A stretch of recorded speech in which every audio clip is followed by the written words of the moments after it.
So it's no joke that the saxophone has a lot of keys, and when you put it together and pick it up for the first time, it can be a little bit confusing knowing where to put all of your fingers at. Fortunately, it's not that complicated, and once you understand where everything goes, you're gonna remember it no problem. So let's learn how to hold the saxophone the right way. Each finger is going to be assigned to a particular key, and I like to call these home keys, just meaning that it kind of has a home base to rest and is primarily responsible for pressing that key. We are going to start with our left hand. The home base or home key for our left hand thumb is going to be on the back of the saxophone here.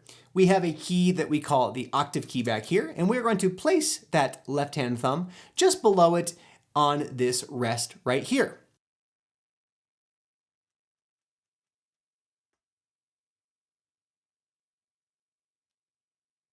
If we move to the front part of the saxophone here, most saxophones have 5 keys. 1, 2, 3, 4, 5 right there in the front.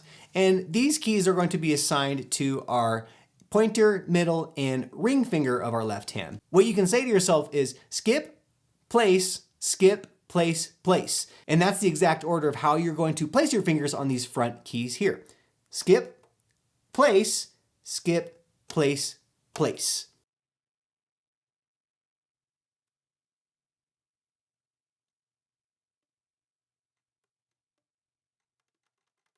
As for your pinky on your left hand, it just kind of hovers above what we call the spatula keys down here. One thing that you don't want to do is just tuck it underneath those spatula keys. It's a hard habit to break, and it's really not a good habit to get into, because what happens is if you get into the habit of tucking your pinky underneath of these keys, and then you have music that all of a sudden calls for having to play those keys, it's a lot of work to then untuck it, push those keys, and put it back under. So in the meantime, it's just going to hang out and hover above those keys below the rest of your fingers. The right hand is a little more simple than the left hand because it has fewer keys to deal with. You've probably already discovered this, but we have a thumb hook on the back here, and that is where that right hand thumb goes. And then we have 3 pearls here, 1, 2, and 3, and those are going to be assigned to your index, middle, and ring finger, kind of like at the top. Except we're just not really skipping anything, we're just going place, place, place.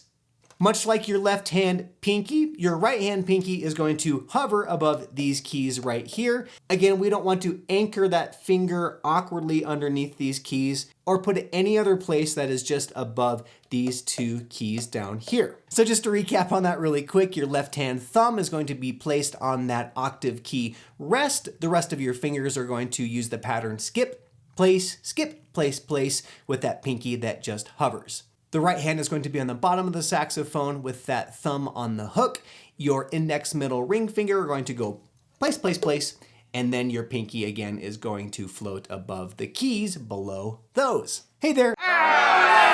It is me from the future, and I realized that as I was editing the last part of the video that I failed to relay some important information, and between then and now I cut my beard, which is why I look a little bit different. Sorry about that, but I didn't want to skip out on these points because I think they're important, so then you should be all set. Now that you know where to put your fingers on the saxophone, it's important to get in the good habit of using the right part of your finger to play these keys. What I mean by this is that I've seen some funky hand positions where players use more of the tip of their finger or scooch them farther forward so they're using almost their knuckle, and that's not really a good position for your hands to be in when you're playing the saxophone.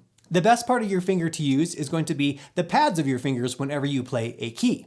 And in order to help us use the pads of our fingers, which is going to be more the squishy, fleshy part where you have your fingerprints, we have to have a nice, relaxed hand shape. What I mean by this is that when you play the saxophone, your fingers can't be super duper rigid, like stick straight like this, and they also can't be super curved where you are using the tips of your fingers to get up on the keys. When you play the saxophone, you should get rid of as much tension as possible and use the natural shape of your hands to play. Most saxophones, if you look at the keys, have a gradual curve to them, and this is to fit the shape of the curve of our fingers. Because when you put your fingers up like this, we're going to have a little bit of a shape that goes up and down, sort of like the curve that you see on the keys. The best way to match this shape is just to take your hands and drop them to your sides, shake them out a little bit just to get all the tension out, and then slowly bring them back up.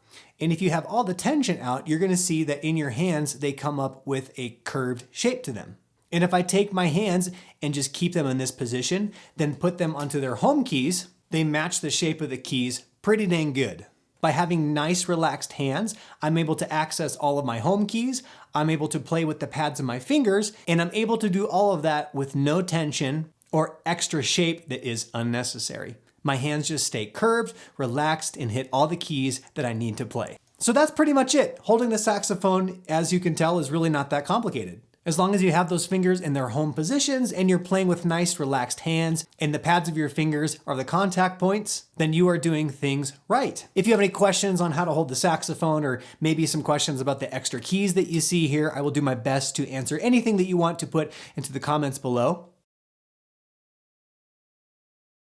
And if you found this video helpful, I would greatly appreciate your consideration in subscribing to the channel. Thank you for stopping by, and I hope you enjoy making music.